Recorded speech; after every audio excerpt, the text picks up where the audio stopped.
हर इंसान के जीवन में सुख दुख आते जाते रहते हैं। कई बार इंसान को पहले से ही कुछ बातों के संकेत मिल जाते हैं। कहा यह भी जाता है कि भगवान हमें कई बार ऐसे संकेत दे भी देते हैं। जीवन में किसी प्रकार के भी कष्ट को आना हमारे कर्म के ऊपर निर्भर करता है। हम जैसे कर्म करते हैं हमें वैसे ही भुगतना पड़ता है। लेकिन हमारे जीवन में आने वाली कठिनाइयों दुर्घटनाओं को संकेत भगवान अवश्य देते हैं।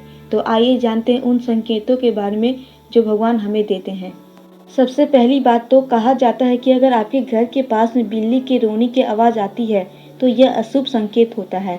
बता दें कि बिल्ली को यह चीज़ जल्दी पता चल जाती है। और दूसरा संकेत ये भी होता है कि आपके घर पर किसी बुरी शक्तियों का साया है और आपके घर में आने वाले दिनों में कोई होनी भी हो सकती है।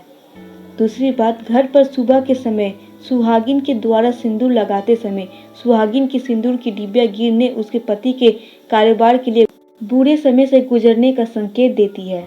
तीसरा बात, घर के किचन में बिना वजह दूध का फटना इस बात का संकेत है कि आपके घर में कोई बड़ा कलेश होने वाला है या फिर जल्द ही कोई बड़ी बीमारी आने की आशंका है।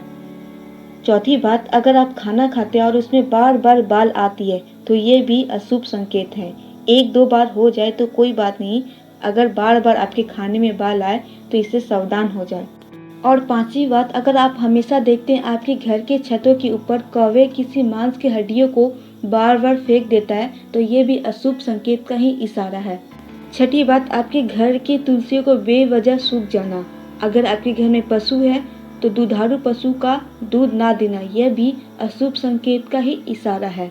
तो ये थे कुछ अशुभ संकेत जिसे हमें ईश्वर जरूर देते हैं। कुछ भी दुर्घटना होने से पहले ये हमें संकेत मिल जाती है। अगर आपको भी ऐसे कुछ संकेत मिलते हैं तो आप इनसे सावधान हो जाएं। अगर आपको भी इन सब चीज़ों का संकेत मिलता है और आप परेशान और घबरा जाते हैं तो घबराने की कोई बात नहीं है, आप इसके उपाय कर सकते हैं। अगर आप किसी भी मंत्र साधना से जुड़े हैं तो आप उस मंत्र को पढ़ें, आप देखेंगे कैसे आपकी विपदा टल जाती है।